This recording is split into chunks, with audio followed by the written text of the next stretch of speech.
السلام علیکم ورحمۃ اللہ وبرکاتہ۔ تو سامعین، ہم اللہ سبحانہ تعالیٰ کا نام لے کر اپنا درس تدریس شروع کر رہے ہیں۔ انشاءاللہ اللہ تعالیٰ کی مدد ہمارے ساتھ ہوگی اور ہم دنیا کے ہر کام میں، زندگی کے ہر کام میں کامیاب ہوں گے۔ اعوذ باللہ من الشیطان الرجیم، میں پناہ مانگتی ہوں شیطان مردود سے۔ بسم اللہ الرحمن الرحیم، شروع کرتی ہوں اللہ تعالیٰ کے نام سے جو بڑا مہربان نہایت رحم کرنے والا ہے۔ سبحان ذی الملک والملکوت، سبحان ذی العزت والعظمت والہیبت والقدرت والکبریاء والجبروت، سبحان الملک الحی الذی لا ینام ولا یموت، سبوح قدوس ربنا ورب الملائکۃ والروح فیہ بإذن ربی من کل امر سلام حی حتی مطلع الفجر۔ تو ناظرین، اب میں آپ کے سامنے قرآن پاک کی سورۃ بقرہ اور اس کی آیت نمبر 219 اس کا ترجمہ بھی تفسیر آپ کے سامنے بیان کرتی ہوں۔ کذالک یبین اللہ لکم الآیات، یعنی اسی طرح اللہ تمہارے لیے احکام بیان کرتا ہے، لعلکم تتفکرون، تاکہ تم فکر کرو، فی الدنیا والآخرات، دنیا اور آخرت کی باتوں میں۔ تو ناظرین، اس آیات کی تفسیر کچھ ایسے ہے کہ اللہ کے احکام ہمارے سامنے دیر فقط اس بات کی ہے کہ ہم سوچ سمجھ سے پورے طور پر کام لینا شروع کر دیں۔ ان میں دنیاوی فوائد کے علاوہ اور بھی فوائد ہیں جن کو آخرت کے فوائد کہا گیا ہے۔ ان کا سمجھنا غور و فکر پر موقوف ہے۔ بہرحال ان احکام کا انسان کے اندر ایک صاف شکل میں ہونا ضرور اس بات کو چاہتا ہے کہ آدمی ان پر غور کرے اور فکر سے ان کا مفید ہونا معلوم کرے۔ ناظرین، اس وقت تک ان احکام کے فوائد تجربے سے بھی ظاہر ہو چکے ہیں، اور یہ بات یقیناً فکر کے معاون ہے۔ اللہ تعالیٰ نے ہماری بہتری اور رہنمائی کے لیے جو مختلف احکامات نازل فرمائے ہیں، کیا یہ اس لیے ہے کہ ان کی طرف توجہ نہ دی جائے، ان سے غفلت اور لاپرواہی برتی جائے، ان کی ہنسی اڑائی جائے؟ ہرگز نہیں۔ احکام الہی انسان فلاح و بہبود کے ضامن ہے اور دنیا میں خوشحالی اور سکون لاتے ہیں، آخرت میں سرخرو اور انعام کا سبب بنتے ہیں۔ ان سے ناواقف رہنے سے انسان اندھیرے میں جا پڑے گا اور ان کو اختیار کرنے سے چاروں طرف روشنی پائے گا۔ تو ناظرین، اللہ تعالیٰ نے جو انسان پر کھلے احکامات بیان فرمائے ہیں، جیسے یہاں پہ آیت سے بیان ہو رہا ہے کہ کذالک یبین اللہ لکم الآیات، اس طرح اللہ تعالیٰ نے اب تمہارے لیے تمام احکامات کھلے طور پر بیان کر دیے ہیں تاکہ تم غور و فکر کرو۔ تو دنیا میں کیونکہ زندگی گزارنی ہے، آخرت کے لیے کیونکہ توشہ بنایا جائے، یہ سب کچھ ان احکام پر مذکور ہے۔ ان کو سمجھنے اور ان پر عمل کرنے سے ہی انسان زندگی کا حقیقی لطف اٹھا سکے گا۔ اللہ تعالیٰ اپنے کلام میں ہمیں بار بار غور و فکر کی دعوت دیتا ہے اور دعویٰ کرتا ہے کہ احکام الہی سے تمہاری عقبہ بھی درست ہوگی اور خود یہ دنیا بھی سنور جائے گی۔ وَيَسْأَلُونَكَ عَنِ الْيَتَامَى قُلْ إِصْلَاحٌ لَهُمْ خَيْرٌ، اور تجھ سے یتیموں کے بارے میں حکم پوچھتے ہیں، یعنی ہمارے نبی کریم صلی اللہ علیہ وسلم سے سوال کیا جاتا ہے، یتیموں کے بارے میں پوچھا جاتا ہے، حکم پوچھتے ہیں، کہہ دے کل، یعنی اللہ تعالیٰ فرماتے ہیں اس آیت کے ذریعے نبی پاک صلی اللہ علیہ وسلم کو کل اصلاح کہہ دے ان کے کام کا سنوارنا بہتر ہے، یعنی کل اصلاح لہم خیر، یعنی ان کام کا سنوارنا بہتر ہے۔ اس آیت میں اللہ تعالیٰ نے بیان فرمایا ہے کہ جن کی سرپرستی میں یتیم بچے پرورش کے لیے دیے گئے تھے، بعض لوگ یتیموں کے مال میں احتیاط نہ کرتے تھے، اس پر اللہ تعالیٰ نے یہ آیت نازل فرمائی، وَلَا تَقْرَبُوا مَالَ الْيَتِيمِ إِلَّا بِالَّتِي هِيَ أَحْسَنُ۔ تو یہاں پہ اللہ تعالیٰ نے فرمایا، یہ آیت فرما کر آیت اللہ تعالیٰ نے نازل فرما کر کہ یتیم کے مال کے پاس جاؤ. پہلے اللہ تعالیٰ نے فرمایا کہ یتیم کے مال کے پاس نہ جاؤ، لیکن پھر ساتھ ہی اللہ تعالیٰ نے کہا کہ مگر جاؤ اچھے طریقے سے. تو اس کی تفسیر کچھ ایسے ہے کہ یتیم کے مال کے پاس،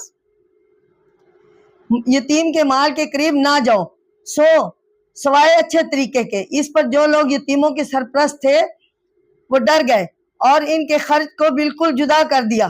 خرچ الگ کرنے میں یہ دقت پیش آئی کہ جو چیز یتیموں کے لیے تیار کی جاتی اس میں سے اگر کچھ بچ رہتی تو وہ خراب ہو جاتی تھی، کیونکہ وہاں کے لوگ جو تھے وہ اسے استعمال نہیں کرتے تھے. اس آیت کے بعد وہ لوگ ڈر گئے اور یتیموں کی بچی ہوئی چیز بھی وہ اپنے استعمال میں نہیں لاتے تھے.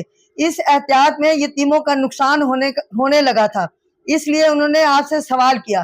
یعنی اس وجہ سے وہاں کے لوگوں نے آپ صلی اللہ علیہ وسلم سے یتیموں کے بارے میں سوال کیا، یتیموں کے مال خرچ کا کیا نظام رکھا جائے، آپ نے اپنے حساب میں شامل رکھا جائے یا ان کا حساب بالکل الگ رہنے دیا جائے.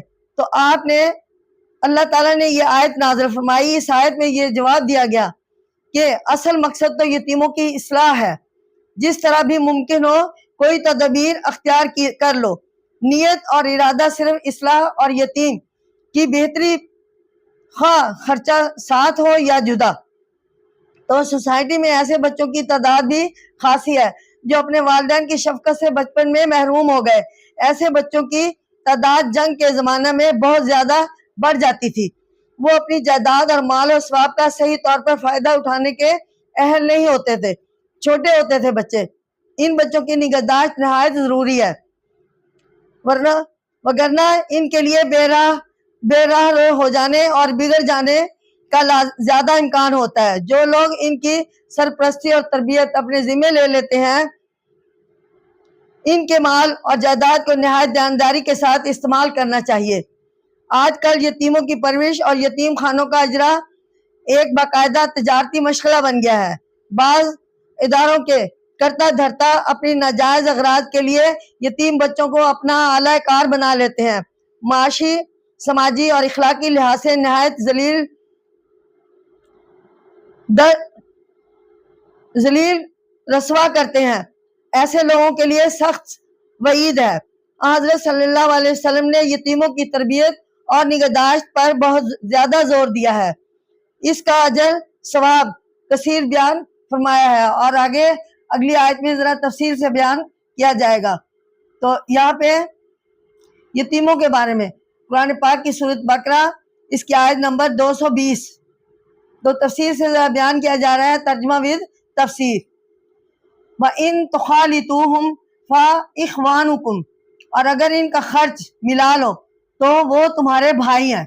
یعنی تُخَالِطُوهُمْ فَإِخْوَانُكُمْ، یعنی اگر ان کا خرچ ملا لو تو وہ تمہارے بھائی ہیں. وَاللَّهُ يَعْلَمُ، اور اللہ خرابی کرنے والے، یعلم المفسد من الاصلاح مصلحہ، یعنی اللہ خرابی کرنے والے اور سنوارنے والے کے فرق کو جانتا ہے. وَلَوْ شَاءَ اللَّهُ، اور اگر اللہ چاہتا، لَأَعْنَتَكُمْ، تو تم پر مشقت ڈالتا. ان اللہ عزیز الحکیم، بے شک اللہ زبردست تدابیر والا ہے، یعنی حکمت والا ہے. تو ناظرین، اس آیت کی تفسیر کچھ ایسے ہے کہ پرانی تہذیبوں میں ان کے علاوہ موجودہ کئی قوموں میں یتیموں کو نہایت حقیر اور ذلیل سمجھا جاتا تھا، لیکن اسلام نے اخوانکم کہہ کر بتا دیا کہ انسان ہونے کے لحاظ سے ان میں اور تم میں کوئی فرق نہیں ہے. وہ تمہیں ایسے ہی عزیز ہونے چاہیے جیسے تمہارے بھائی تمہیں عزیز ہیں. انہیں ترقی کرنے کا پورا حق حاصل ہے.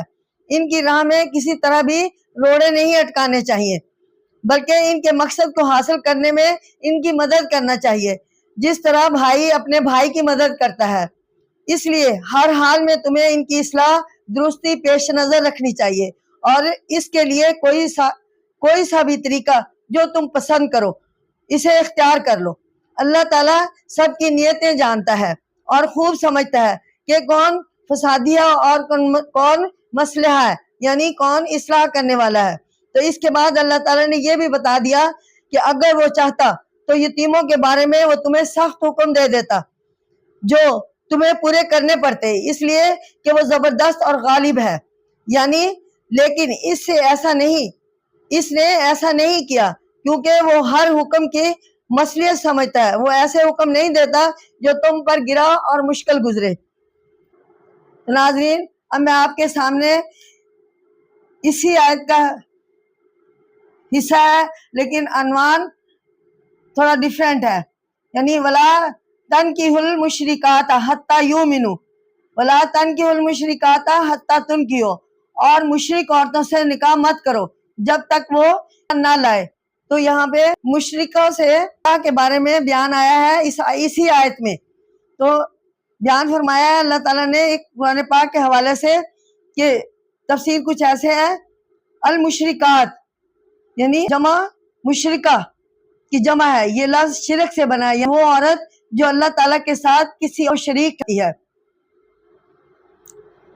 تو ناظرین، اس آیت میں اللہ تعالیٰ نے مانو کو مشرک عورتوں کے ساتھ نکاح کرنے سے منع فرمائی ہے۔ اس حکم کے مزید تشریح یہ ہے کہ ہندو، سکھ یا آتش پرست عورت سے نکاح درست نہیں۔ نمبر 2، اہل کتاب عورتوں سے نکاح جائز ہے لیکن بہتر نہیں۔ حضرت عمر نے فرمایا، حضرت عمر رضی اللہ تعالیٰ عنہ نے اسے ناپسندیدہ فرمایا ہے۔ احادیث میں بھی دیندار عورت سے ہی نکاح کرنے کی ترغیب دی گئی ہے اور تاکید موجود ہے۔ نمبر 3، ایسی عورت جو اپنے وجہ سے اہل کتاب معلوم ہوتی ہو لیکن بعد میں تحقیق کرنے سے پتہ چل جائے کہ اس کے عقیدے اہل کتاب کے نہیں ہیں تو اس سے بھی نکاح درست نہیں ہے۔ غرض ہر اس عورت سے نکاح ناجائز ہے جو مومن نہ ہو۔ اسلام نے نکاح کے سلسلے میں ذات، نسل، رنگ وغیرہ کی قید نہیں لگائی بلکہ صرف ایماندار درست عقیدہ ہونے کی شرط لگائی ہے۔ اس کی بنیادی وجہ یہ ہے کہ میاں بیوی کا رشتہ انتہائی الفت اور رفاقت کا ہوتا ہے، دونوں میں گہری مناسبت کا ہونا لازمی ہے۔ میاں بیوی کا تمام عمر کا کامیابی کے ساتھ نباہ ہونے کے لیے ضروری ہے کہ بیوی شوہر کی زندگی کے اصول یعنی توحید، رسالت کی منکر نہ ہو۔ اگر یہ مناسبت نہیں ہے تو ان کا زندگی کے ہر پہلو میں کامیابی کے ساتھ چلتے جانا بالکل ناممکن ہے، اور اس سے بھی بڑی خرابی اولاد کی تربیت، مذہب اور مستقبل پر پڑتی ہے۔ ماں باپ اپنی طرف کھینچتا ہے، باپ اپنی طرف کھینچتا ہے اور ماں اپنی طرف، نتیجہ ظاہر ہے خاوند اپنے گھریلو زندگی کے تمام معاملات کا فیصلہ اسی عقیدے کی روشنی میں کرے گا، بیوی اپنے عقیدے کے مطابق سوچے گی اور دونوں ہی میں زبردست اختلاف اور جھگڑا ہوتا رہے گا۔ اس کا برا اثر ان کے بچوں پر پڑے گا اور اولاد کا مستقبل خراب ہو جائے گا۔ اس لیے حکم ہوا کہ اس قدر تباہ کرنے والے نتائج سے بچنے کے لیے مشرک سے نکاح نہ کیا جائے۔ یہود اور مسیحیوں کے ہاں بھی مذہبی طور پر یہ پابندیاں موجود ہیں، اور دوسری بات کہ آج وہ اس پر عمل نہ کریں۔ مسلمان لونڈی کا درجہ، ولا اماما تم مومنات خیر من مشرکات ولو اعجبتکم، اور البتہ مسلمان لونڈی مشرک بیوی سے بہتر ہے اگرچہ ولا اعجبتکم، اگرچہ وہ تمہیں بھلی لگے۔ تو ناظرین، اب یہاں پہ کچھ اس طرح بیان کیا گیا اس کی تفسیر کہ جب کسی مشرکہ کی زندگی کی بنیادی اصول غلط ہیں آپ کو لگے، اس کے مقابلہ میں ایک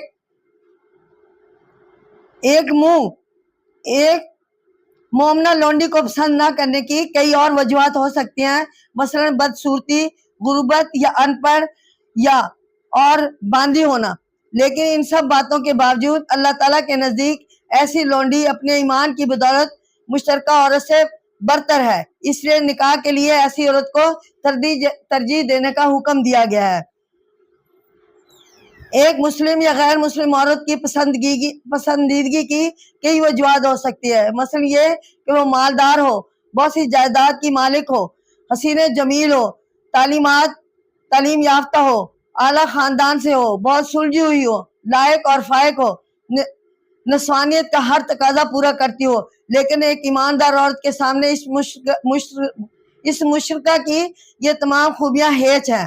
تو ناظرین، یہاں پہ بتایا گیا ہے کہ اگر نکاح کسی مسلمان باندی سے کر لیا جائے تو اس میں ایسی دشواریاں اور الجھنیں نہ پیدا ہوں گی، کیونکہ اولاد بہرحال مسلمان رہے گی، اور مسلمان ہونا خواہ رقیت کے ساتھ ہو، شرک اور کفر سے ادنا ہے۔ اس زمانے میں جبکہ غلامی کی لعنت اور دنیا میں اسلام کی تدابیر کی بدولت ختم ہو چکی ہے، لونڈی غلام کوئی ہے ہی نہیں، اس لیے یہ آیت فقط اس مانت کو تقویت دیتی ہے جو مشرک اور کافر عورتوں سے نکاح کے بابت آیت کے پہلے حصے میں بیان ہوئی ہے۔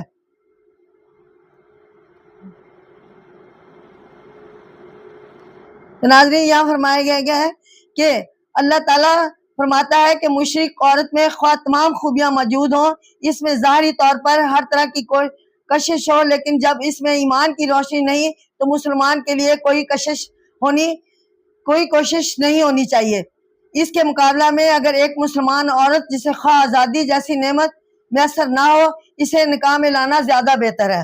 ناظرین، اب میں آپ کے سامنے اسی موضوع سے ریلیٹڈ یعنی مشرک مرد سے نکاح، یعنی پہلے ہم نے مشرک عورت سے نکاح کے بارے میں پڑھا، اب ہم مشرک مرد سے نکاح کے بارے میں قرآن پاک کے حوالے سے بیان پڑھ رہے ہیں۔ تفسیر اس آیات کی ترجمہ اور بھی تفسیر یہ ہے، وَلَا تَنْكِحُوا الْمُشْرِكِينَ حَتَّى يُؤْمِنُوا، مشرک مردوں سے نکاح نہ کرو جب تک وہ ایمان نہ لے آئیں۔ تو وَالْعَبْدُ مُؤْمِنُونَ خَيْرٌ مِّن مُشْرِک، البتہ غلام مسلمان مشرک سے بہتر ہے۔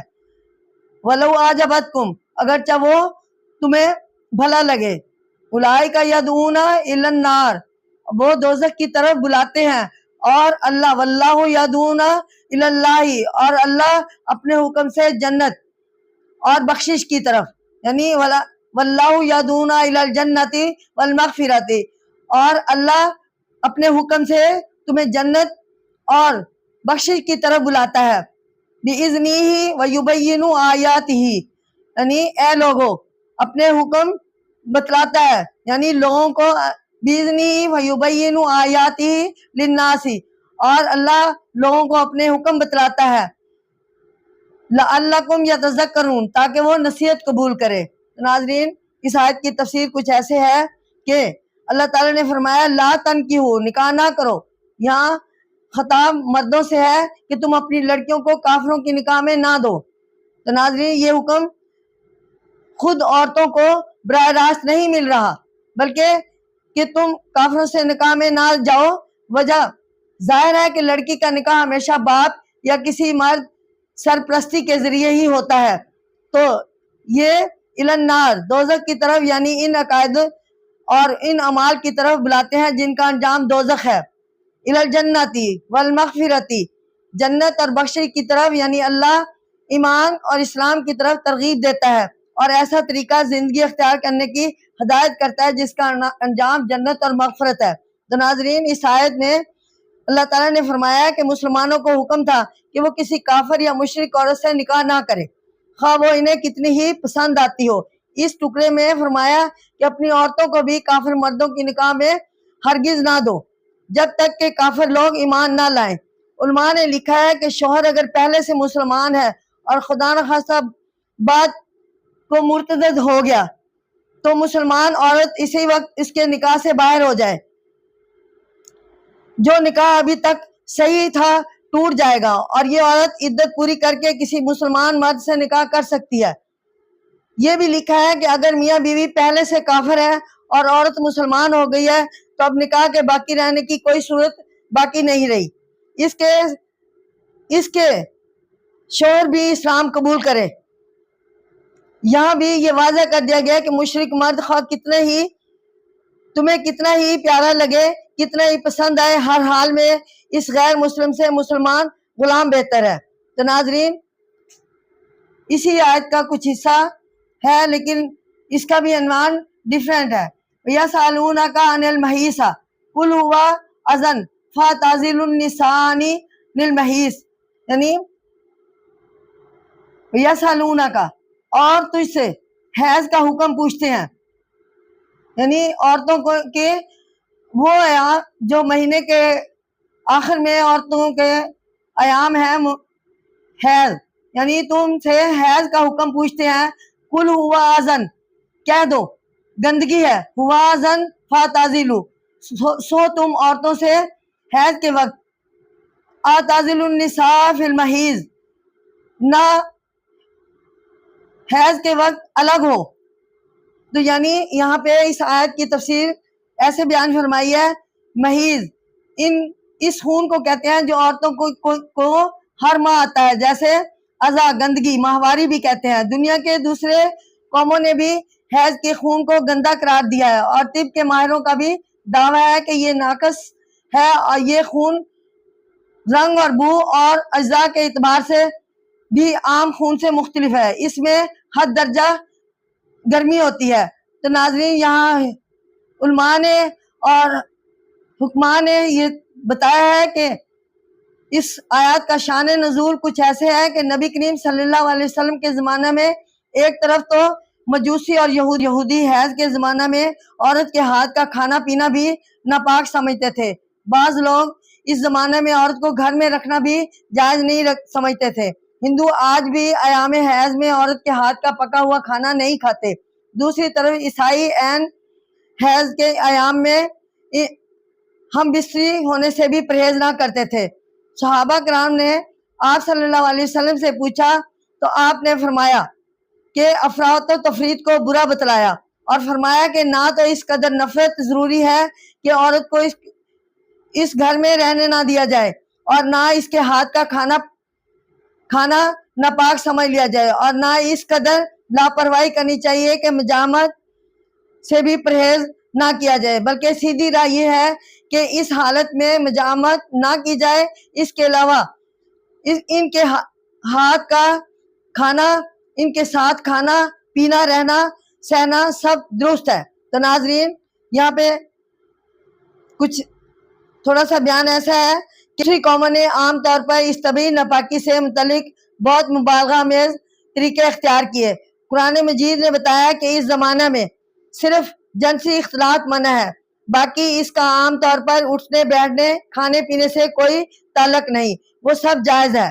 تو ناظرین، آج طبعی طور پر بھی یہ بات پایا تحقیق کو پہنچ گئی ہے کہ ان ایام میں اختلاط متعدد بیماریوں کا باعث ہو سکتا ہے۔ ڈاکٹر حضرات اور خود بھی اسے شدید طور پر روکتے ہیں۔ سامعین، اب میں آپ کے سامنے قرآن پاک کی سورۃ بقرہ اس کی آیت نمبر 222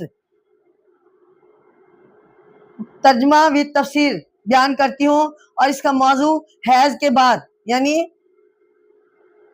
وہ ایام گزر جانے کے بعد، حیض کا ایام گزر جانے کے بعد کیا حکم اللہ تعالیٰ نے فرمایا ہے قرآنی آیت کے نسبت سے، قرآنی آیت کی روح سے۔ وَلَا تَقْرَبُوهُنَّ حَتَّى يَطْهُرْنَ یا یطہرن، یعنی وہ جب تک وہ ایک نہ ہو ان کے قریب نہ جاؤ، یعنی جب تک وہ پاک نہ ہو ان کے قریب نہ جاؤ۔ فائزہ تطہرن، پھر جب وہ پاک ہو جائے، فآتوہن، تو ان کے پاس جاؤ، من حیث امرکم، جیسے اللہ نے تمہیں حکم دیا ہے، من حیث امر لکم اللہ ان اللہ یحب التوابین، بے شک اللہ توبہ کرنے والوں کو دوست رکھتا ہے، ویحب المتطہرین، اور وہ پاک رہنے والوں کو بھی دوست رکھتا ہے۔ ناظرین، اس آیت کی تفسیر کچھ ایسے اللہ تعالیٰ نے بیان فرمائی ہے کہ توابین، توبہ کرنے والے، اس سے مراد وہ تمام لوگ ہیں جن سے شرعی احکام میں کبھی اتفاقیہ طور پر بھی کوئی غلطی ہو جائے اور وہ بعد میں توبہ کر لے اور اپنی غلطی پر شرمندہ ہو جائے۔ المتطہرین، گندگی سے بچنے والے، خاص طور پر اس سے وہ لوگ مراد ہیں جو عورت کی ناپاکی اور گندگی کے زمانہ میں جنسی اختلاط سے بچتے ہیں۔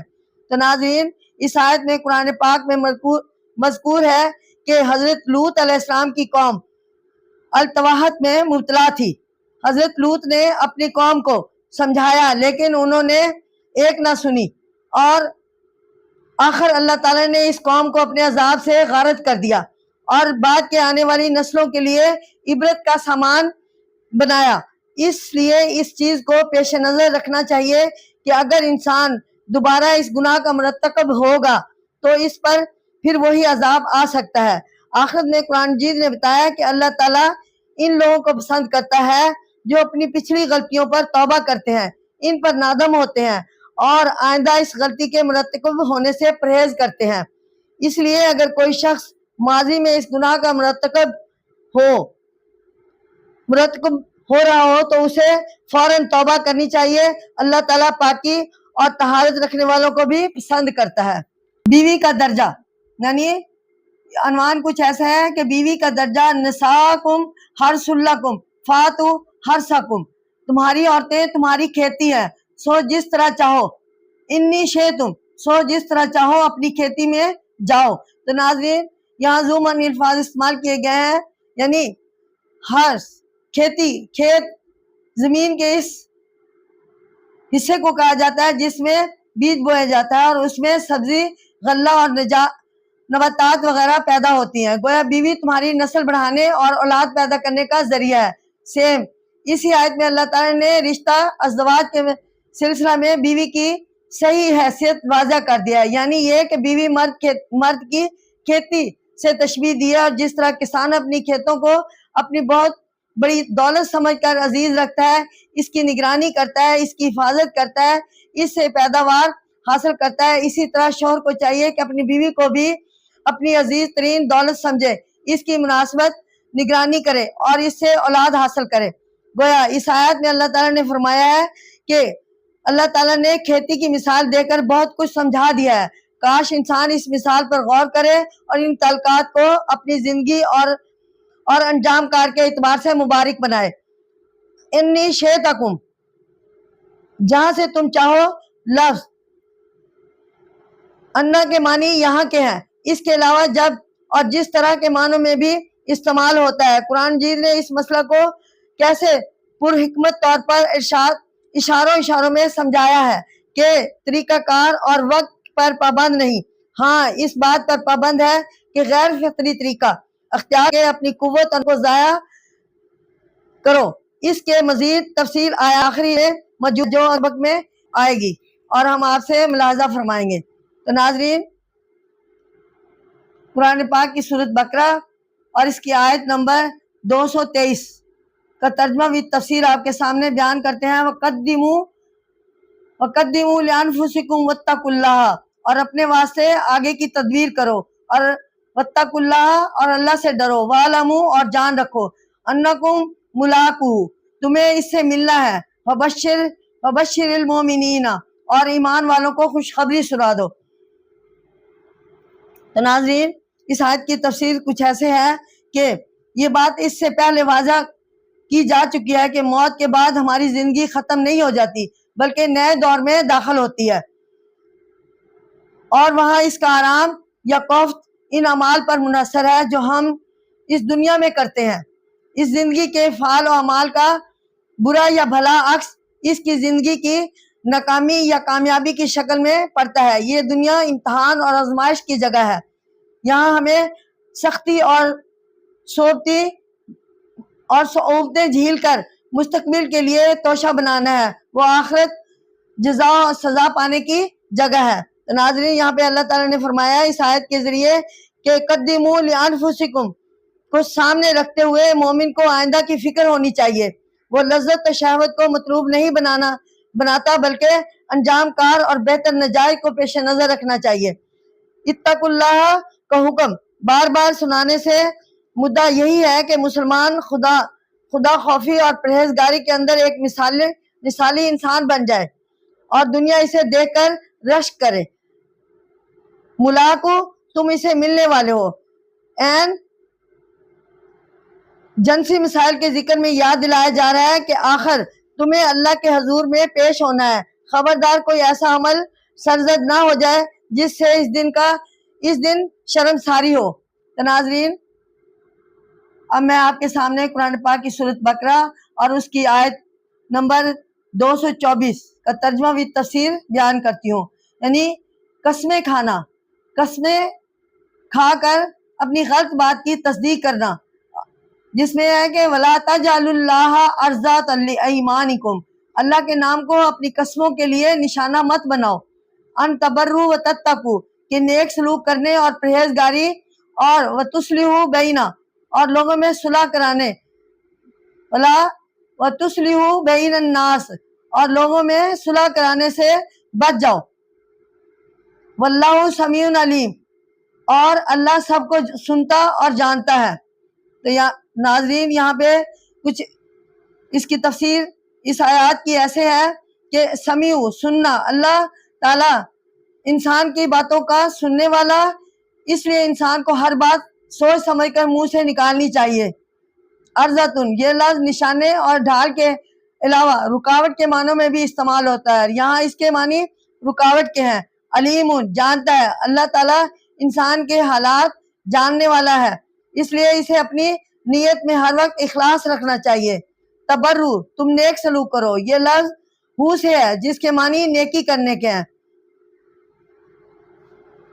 نیک کاموں کو چھوڑ دینا تو ویسے ہی برا تھا، جا کے اللہ تعالیٰ کا بزرگ و برتر نام لے کر نیک کاموں سے بچنے کی صورت پیدا کی جائے. آیت اسی بات کی طرف اشارہ کر رہی ہے اور حکم ہو رہا ہے کہ آئندہ ایسا نہ کرنا، اور اگر کسی قسم سے قسم کھا بھی لی جائے تو اس کا توڑنا اور کفارہ ادا کرنا کافی ہے. علماء نے بے ضرورت اور کثرت سے قسمیں کھاتے رہنے کو یوں بھی ناپسند کیا ہے، کیونکہ اس میں اللہ تعالیٰ کے نام کی بے توقیری ہوتی ہے، اور برے کام کرنے کے لیے اللہ تعالیٰ کا نام لینا تو اور بھی برا ہے. اللہ تعالیٰ تمام کائنات کا مالک اور عظمت و جلال والا ہے، اس کا نام بھی بڑی شان اور بزرگی والا ہے. اس قدر اونچے اور عالی نام کو برے کاموں پر گواہ بنانا نہایت برا ہے. پھر اس کے نام کو نیک کرنے کے لیے عذر بنائے رکھنا اور بھی برا ہے. اللہ تعالیٰ نیک کام سے نہیں روکتا، اس لیے یہ عذر بالکل بے معنی ہے. اللہ تعالیٰ کی قسم ایسے کاموں کے لیے ہرگز نہیں کھانی چاہیے، اور اگر غلطی سے کوئی کھا رکھی ہے تو اسے توڑ کر کفارہ دے دینا چاہیے. ناظرین اب میں آپ کے سامنے قرآن پاک کی سورۃ بقرہ اور اس کی آیت نمبر 225 کا ترجمہ بھی تفسیر بیان کرتی ہوں، اور اس کو عنوان کچھ ایسے: لغو کی قسمیں، یعنی جھوٹی قسمیں کھا کر یقین دلانا. لا یؤاخذکم اللہ باللغو فی ایمانکم، اور اللہ تمہیں نہیں پکڑتا تمہاری بیہودہ قسموں میں. یعنی اللہ تعالیٰ نے فرمایا ہے کہ اللہ تمہیں نہیں پکڑتا. ذرا اس آیت کو غور سے سنیں کہ لا یؤاخذکم اللہ باللغو فی ایمانکم، اللہ تمہیں نہیں پکڑتا اور تمہاری بیہودہ قسموں میں، ولیکن لیکن یؤاخذکم اللہ، لیکن تمہیں پکڑتا ہے بما کسبت قلوبکم، جن کا ارادہ تمہارے دلوں نے کیا. یعنی ولیکن یؤاخذکم بما کسبت قلوبکم، یعنی وہ تمہیں پکڑتا ہے جس کا ارادہ تمہارے دلوں نے کیا. واللہ غفور الرحیم، اللہ بخشنے والا اور تحمل کرنے والا ہے. تو ناظرین اس آیت کی تفسیر کچھ ایسے ہے کہ اللہ تعالیٰ نے فرمایا ہے کہ باللغو ایمانکم، تمہاری بیہودہ قسموں پر. لغو بیہودہ قسموں سے مراد وہ قسمیں ہیں جو نا واقفیت کی بنا پر یا بے خیالی میں یا محض عداوت کے طور پر بے ساختہ زبان سے نکل جائے، اور ان میں ارادے کے بغیر بھی جھوٹ کی ملاوٹ ہو جاتی ہے. ناظرین یہاں پہ کہا گیا ہے غفور، بخشنے والا. اللہ تعالیٰ بڑا بخشنے والا ہے. اپنی اسی شان سے کام لیتے ہوئے اس نے ایسی قسموں پر مواخذہ معاف کر دیا ہے. حلیم، تحمل کرنے والا. اللہ تعالیٰ بڑا بردبار ہے، اپنی شان سے کام لیتے ہوئے وہ لغو قسموں پر بھی سزا نہیں دیتا. پہلی آیت میں بھی ایسا ہی ذکر تھا کہ نیک سلوک، نیکوکاری، پرہیزگاری اور صلح صفائی کے کام محض اللہ تعالیٰ کے نام کی غلط قسموں کا بہانہ بنا کر ترک نہ کرو. ایسی قسمیں کوئی معنی نہیں رکھتی. مثلا کوئی کہے اللہ کی قسم میں آئندہ مسجد میں نماز نہ پڑھوں گا، یہ غلط قسم ہے کیونکہ اللہ تو مسجد میں نماز ادا کرنے کا حکم دیتا ہے اور یہ شخص خود اللہ کا نام لے کر اس کام سے باز رہنے کے لیے استعمال کر رہا ہے تو یہ غلط بات ہے۔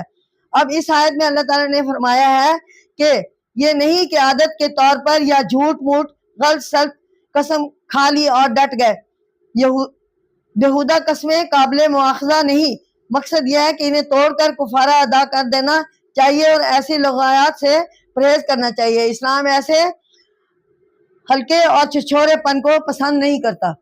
تو ناظرین، اب میں آپ کے سامنے قرآن پاک کی سورۃ بقرہ اس کی آیت نمبر 227 ترجمہ و تفسیر بیان کرتی ہوں۔ ملاحظہ فرمائیں، اس کا عنوان طلاق کی ابتدا یعنی طلاق کے ابتدائی دن یا ان کے ایام میں کیسے پرہیز کرنا چاہیے اور اس کا کیا طریقہ کار ہے۔ تو قرآن پاک کے حوالے سے میں تفسیر بیان کر رہی ہوں اور ترجمہ۔ للذین یولون من نسائہم، جو لوگ اپنی عورتوں کے پاس جانے کی قسم کھا لیتے ہیں۔ للذین یولون من نسائہم یعنی جو لوگ اپنی عورتوں کے پاس جانے کی قسم کھا لیتے ہیں۔ تربص اربعۃ اشہر، ان کے واسطے 4 ماہ کی مہلت ہے۔ فَإِنْ فَاءُوا، پھر اگر باہم مل جائیں۔ فَإِنَّ اللَّهَ غَفُورٌ رَحِيمٌ، تو اللہ بخشنے والا اور مہربان ہے۔ فَإِنْ عَزَمُوا الطَّلَاقَ، اور اگر طلاق کا ارادہ کر لیا۔ فَإِنَّ اللَّهَ سَمِيعٌ، تو بے شک اللہ سننے والا، علیم جاننے والا ہے۔ تو اس آیات کے حوالے سے تفسیر کچھ ایسے ہے کہ اس کے معنی قسم کھانا، یولونا قسم کھانا، اور اسلام میں بیوی سے جدا رہنے کے قسم کھانا مراد ہے۔ عربوں میں اس کا عام رواج تھا کہ ذرا غصہ آیا اور بیوی سے جدا رہنے کی قسم کھا لی، طلاق چھوڑ دینا۔ قانونی طور پر خاوند اور بیوی کے باہمی تعلقات بالکل ختم ہو جانے کا نام طلاق ہے۔ یہودیوں کے ہاں طلاق کے سلسلہ میں کوئی قید یا ذمہ داری نہ تھی، جس کا جب جی چاہتا بس ایک طلاق نامہ لکھ کر بیوی سے چھٹکارا حاصل کر لیتا۔ بیوی اس وقت دوسرا خاوند کر سکتی تھی۔ اس آزادی کے مقابلہ میں عیسائیوں نے بہت زیادہ سختی اختیار کی۔ خاوند بیوی کے علیحدہ ہونے کی کوئی گنجائش ہی نہ تھی، سوائے اس کے کہ بیوی کسی سے زنا کرے۔ یہی حال ہندو اور مذہب کا ہے۔ ان کے ہاں طلاق آج تک ناجائز چلی آ رہی ہے۔ اس کے برعکس اسلام نے اعتدال کی راہ اختیار کی۔ اسلام کی روح سے اس آیات نے ترجمہ و تفسیر کچھ ایسے بیان فرمائی ہے۔ عربوں کا دستور تھا کہ شوہر الا کر لینے کے بعد، جو ان کے نزدیک ایک طرح کی طلاق تھی، بیوی کے خرچ اور دوسرے ذمہ داریوں اور فرائض کی ادائیگی سے علیحدہ ہو جاتا تھا۔ اسلام نے اس رواج میں اصلاح کی اور بتایا کہ اعلان نکاح کی فسخ ہو جانے کے برابر نہیں بلکہ صرف آغاز ہے۔ یعنی اگر ہم زبان سے کچھ کہہ دیتے ہیں، بیوی کو غلط طلاق کا لفظ استعمال کر لیتے ہیں، تو یہ اللہ تعالیٰ نے اس میں یہ تھوڑی سی اسلام میں اس میں نرمی ہے۔ اسلام نے غور و فکر کے لیے ایک مدت مقرر کر رکھی ہے اور اس مدت کی میعاد 4 ماہ ہے۔ 4 ماہ ہے جو اس مقصد کے لیے بالکل کافی ہے کہ خاوند بیوی کی جدائی کے اہم معاملہ اور اس کے سارے پہلوؤں پر ٹھنڈے دل سے غور کرے۔ 4 ماہ اللہ تعالیٰ نے اسے اجازت دی ہے کہ وہ 4 ماہ کے دورانیے میں سوچ سمجھ لے۔ اسلام نے اس کی اجازت رواں رکھی ہے کہ اگر شوہر ایمانداری کے ساتھ محسوس کرے کہ اس کے شریک زندگی اس سے تعاون نہیں کرتی یا جائز تقاضوں کو پورا نہیں کرتی تو اسے طلاق دے دے، بجائے اس کے کہ دونوں تمام عمر کڑتے جھگڑتے رہیں، ایک دوسرے سے بیزار رہیں۔ بہتر ہے کہ علیحدہ ہو جائیں۔ تو ناظرین، آیات کے تفسیر کے ساتھ اور ترجمے کے ساتھ، عدت والمطلقات یتربصن بانفسہن، اور طلاق والی عورتیں اپنے آپ کو انتظار میں رکھیں، ثلاثۃ قروء ولا یحل لہن ان، یعنی طلاق والی عورتیں اپنے آپ کو انتظار میں رکھیں 3 حیض تک، اور انہیں حلال نہیں کہ ان یکتمن ما خلق اللہ، کہ اللہ ان کے پیٹ میں جو پیدا کیا ہے، ما خلق اللہ فی ارحامہن، پیٹ میں جو پیدا کیا ہے وہ چھپا رکھے، یعنی چھپا کے رکھے۔ ان کننا یؤمنن باللہ والیوم الآخر، اور اللہ پر اور آخرت کے دن پر ایمان رکھتی ہے۔ تو ناظرین، اس آیت میں کچھ ایسا بیان فرمایا ہے کہ 4 ماہ کی مدت اللہ تعالیٰ نے طلاق دینے کے بعد صرف اسی لیے رکھی ہے کہ عورت کے پیٹ میں جو بچہ ہے اس کے اصل باپ کا پتہ چل جائے. تو اس لیے 4 ماہ اللہ تعالیٰ نے رکھے ہیں کہ بچہ کس مرد سے منسوب ہے. تو اس لیے یہ 4 ماہ کی مدت عورت کے لیے عدت پوری کرنا ضروری ہے. المطلقات طلاق والی عورتیں، یعنی طلاق والی عورتیں، اس بیان کو غور سے سنیں. ہر طلاق یافتہ عورت کو مطلقہ کہا جاتا ہے. فقہی روح سے صرف وہ بیویاں مراد ہیں جو آزاد ہوں، بالغ ہوں اور ان سے خلوت صحیح ہو چکی ہو. وہ عورتیں نہیں ہیں جو شرعی لونڈیاں ہوں، نابالغ ہوں اور جنہیں مرد نے چھوا تک نہ ہو. یتربصن بانفسہن، اب اپنے آپ کو انتظار میں رکھیں، یعنی یہ نہ ہو کہ ادھر شوہر نے طلاق دی اور ادھر دوسرا شوہر کر لیا. اس سے تعلق یہ کھیل بن کر رہ جائے گا. ثلاثۃ قرون، 3 حیض. ویسے لفظی معنی محض ایک مقررہ مدت کے ہیں، لیکن یہاں اس کے معنی حیض کے ہیں. تو ناظرین، اس آیت میں یہ بیان کیا گیا ہے کہ اگر شوہر عورت کو طلاق دے دے تو اس عورت کو فوراً دوسرا شوہر نہیں کر لینا چاہیے، بلکہ 3 حیض تک انتظار کرنا چاہیے. اس انتظار کی مدت میں بہت سی مصلحتیں ہیں. مثلا ایک تو شوہر کو ٹھنڈے دل سے غور و فکر کا موقع مل جاتا ہے، دوسری طرف حمل کی بابت پورا یقین ہو جاتا ہے. اس طرح کے کسی شخص کی اولاد کسی دوسرے کو نہیں ملتی. اس لیے عورت کا فرض ہے کہ اس کے پیٹ میں جو بچہ ہے اسے ظاہر کر دے. اس مدت کو شریعت کے اسلام میں عدت کہتے ہیں. گویا اس سبق میں 2 حکم دیے گئے ہیں. نمبر 1 یہ کہ طلاق کے بعد ایک مقررہ مدت تک انتظار رکھنا واجب ہے.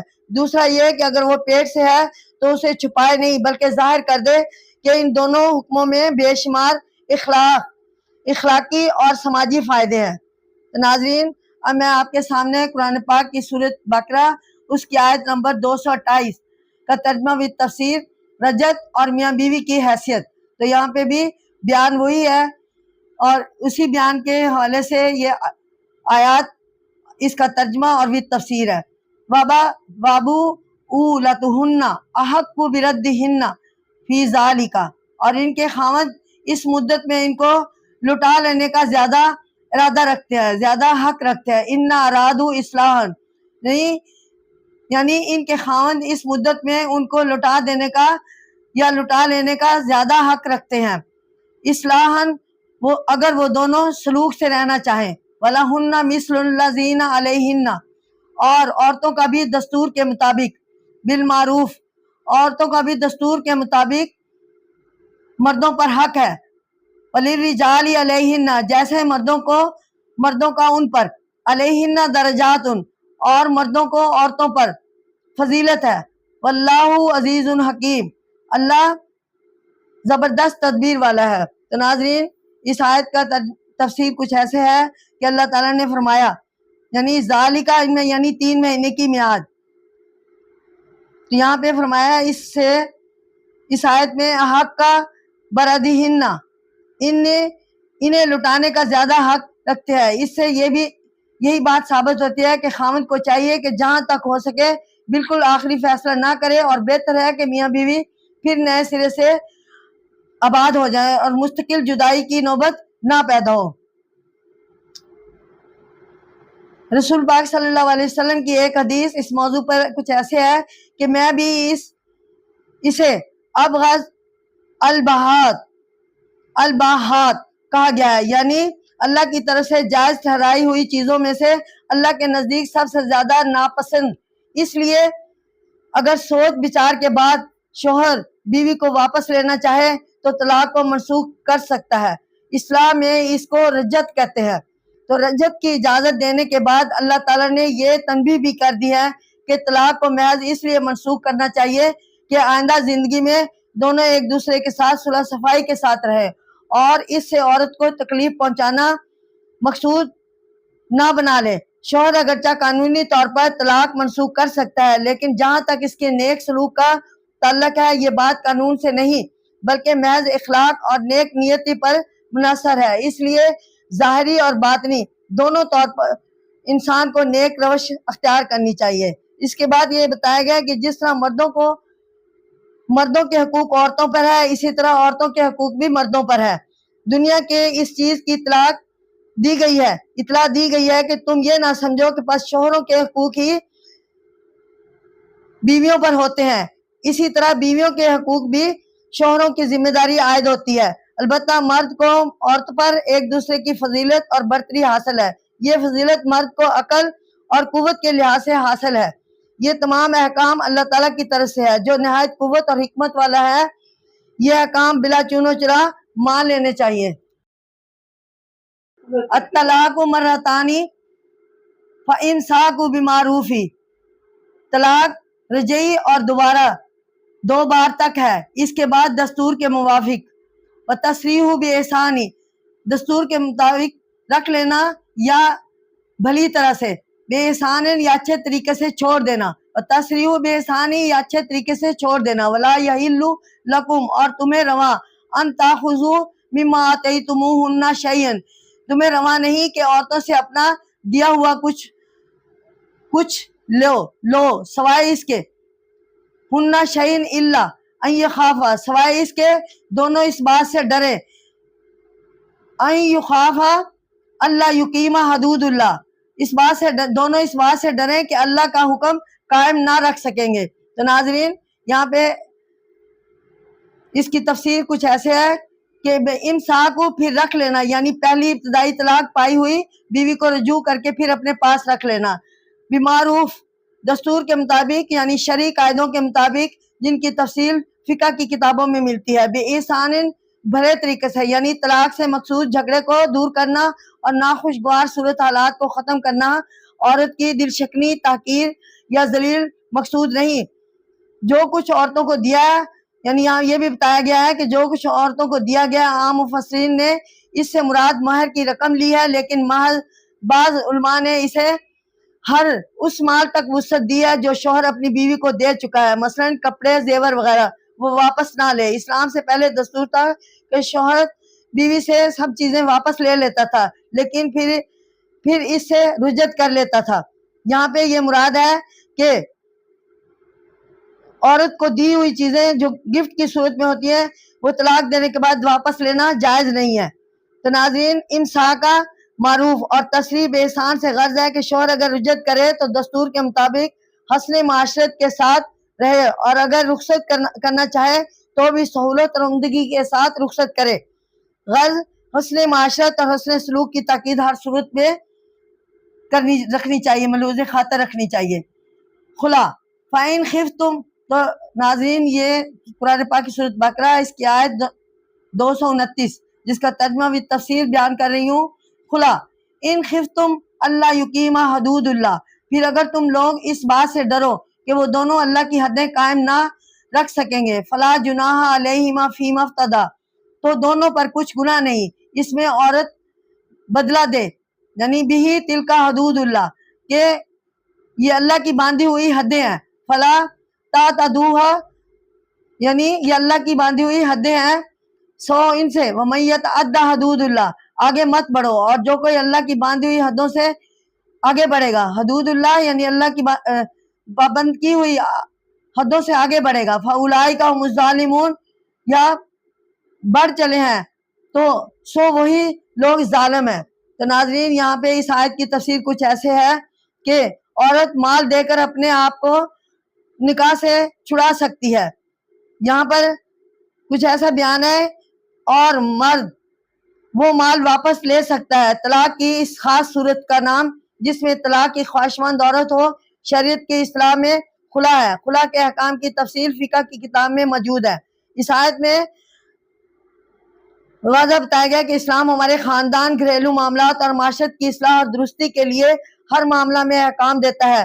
اگر مرد اپنی بیوی سے ناخوش ہے اور سمجھتا ہے کہ اس کے ساتھ چلنا دشوار ہے تو وہ اس سے چھٹکارا حاصل کر سکتا ہے۔ اسی طرح بیوی اگر یہ دیکھے کہ اس کا گزارا اپنے خاوند سے مشکل ہے تو وہ بھی اس سے علیحدہ ہو سکتی ہے، یعنی کچھ کفارہ ادا کر کے، یا جو کچھ ان کے اس کے اوپر بدل دیا جائے، یعنی شک لگائی جائے۔ فقہ مقصد یہ حالت میں اصلاح احوال ہے، ازدواجی تحقیقات کو بہتر بنانا جس صورت میں بھی ممکن ہو۔ آخر میں یہ تنبیہ کر دی ہے کہ یہ شرائط اور حدیں اللہ تعالیٰ نے قائم کر دی ہیں، لہٰذا ان کو توڑ کر آگے نکل جانا بہت بڑا گناہ ہے۔ اسلام یہ چاہتا ہے کہ دنیا کا معاشرہ نیکی اور تقوی پر قائم ہو، کوئی کسی کے ساتھ ظلم اور زیادتی نہ کرے، اور ان پابندیوں کو اللہ تعالیٰ کا کہا سمجھا جائے۔ تو ناظرین، اب میں قرآن پاک آپ کے سامنے قرآن پاک کی سورۃ بقرہ اس کی آیت نمبر 230 اس کا ترجمہ بھی تفسیر بیان کرتی ہوں۔ یعنی رجوع کی صورت، یعنی عورت کو طلاق دینے کے بعد دوبارہ رجوع کس طریقے سے کیا جا سکتا ہے، یہ احکام قرآنی آیات کے حوالے سے میں آپ کے سامنے بیان کرتی ہوں۔ وَإِن طَلَّقَهَا فَلَا تَحِلُّ لَهُ مِن بَعْدُ، پھر اگر اس عورت کو طلاق دی تو اب اس کے بعد اسے وہ عورت حلال نہیں، حتیٰ تنکحہ زوجان، یعنی وہ عورت اس پر جائز نہیں جب تک کہ وہ زوجہ غیرہ فَإِن طَلَّقَهَا، جب تک کہ وہ اس کے سوا کسی خاوند سے نکاح نہ کرے، فلا جناح علیہما، پھر اگر دوسرا خاوند طلاق دے، فلا جناح علیہما، پھر خاوند طلاق دے تو اس دونوں پر کچھ گناہ نہیں، یترجیا ان ظنا، کہ پھر ان یقیما حدود اللہ، باہم مل جائیں اگر خیال کرے کہ اللہ کا حکم قائم ہے۔ حدود اللہ یعنی اگر خیال کرے کہ اللہ کا حکم قائم رکھیں گے، وَتِلْكَ حدود اللہ، تو یہ حدیں اللہ کی باندھی ہوئی ہیں، یبینوہا، تو یہ آیتیں یہ حدیں اللہ تعالیٰ کی بیان کرتا ہے، لِقَوْمٍ یعلمون، انہیں جاننے والوں کے لیے بیان فرمایا ہے۔ تو ناظرین، اس آیت میں ہے کہ من بعد، اس کے بعد یعنی تیسری طلاق کے بعد، یعنی بالکل 3 طلاقیں جب دے دیں تو اس کے بعد کس طریقے سے عمل درآمد ہوتا ہے قرآنی احکام کے حوالے سے۔ تو یہ آیت ینکحہ، نکاح کرے، یہ لفظ نکاح سے بنا ہے۔ اس آیت میں یہ حکم دیا گیا ہے کہ 3 بار طلاق دینے کے بعد متعلقہ عورت اس وقت تک پہلے شوہر کو جائز نہیں ہوگی جب تک کہ وہ کسی دوسرے خاوند سے نکاح کر کے طلاق نہ لے لے۔ یہاں نکاح اپنے اصطلاحی معنی غصہ نکاح کے لیے استعمال نہیں ہوا، بلکہ یہاں یہ لفظ اپنی اصل اور لغوی معنی ہم بستری کے مفہوم میں استعمال ہوا ہے۔ تو ناظرین، ان ظنا، اگر خیال کرے، اگر امید اور ارادہ رکھتے ہوں کہ اس کے بعد درستی اور خوبی کے ساتھ باہم رہ سکیں گے، تو اس آیت میں یہ بیان فرمایا گیا ہے کہ اگر خاوند پہلی دونوں طلاقوں کے بعد رجعت نہ کرے تو اب تیسری بار یعنی دوسری طلاق کے بعد 3 مہینے غور فکر اور صلح صفائی کرانے کے لیے کافی ہے۔ اس تیسری طلاق کے بعد شوہر عورت سے رجعت نہیں کر سکتا، یعنی صلح نہیں کر سکتا، بلکہ اس کا اب اس سے دوبارہ نکاح بھی کبھی نہیں ہو سکتا، سوائے اس صورت میں کہ وہ عورت 3 ماہ بعد یعنی عدت کے دن گزارنے کے بعد کسی دوسرے شخص سے نکاح کرے اور وہ اس سے صحبت کرے، اپنی خوشی سے اسے طلاق دے یا فوت ہو جائے اور 3 ماہ کی مدت یعنی زمانہ عدت گزارے۔ یہ پہلی بھی بیان کیا جا چکا ہے کہ اسلامی شرعی طلاق کو یقیناً پسند نہیں کرتی، اس لیے اس بارہ میں طرح طرح کے قاعدے لگا دی ہیں اور اس چیز کی ہدایت کی ہے کہ طلاق خوب سوچ سمجھ کر دی جائے، وہ موقع بھی دیے کہ دوبارہ اتحاد کر لے، لیکن ان سب مرحلوں سے گزر جانے کے بعد جب طلاق نافذ ہی ہو جائے تو پھر اب رعایت کا کوئی موقع نہیں، شوہر کو اب دوبارہ آسانی سے بیوی واپس نہیں مل سکتی۔ تو ناظرین، اب ہمارا درس کمپلیٹ ہوا اور امید کرتی ہوں کہ آپ اس پر غور کریں گے، سوچیں گے، سمجھیں گے۔ میری بہنیں اور میرے بھائی سب توجہ سے فرمائیں اور سمجھیں اور غور کریں اور ساتھ رہیں۔ آئندہ ویڈیو تک کے لیے اجازت، انشاءاللہ پھر ملیں گے۔ السلام علیکم۔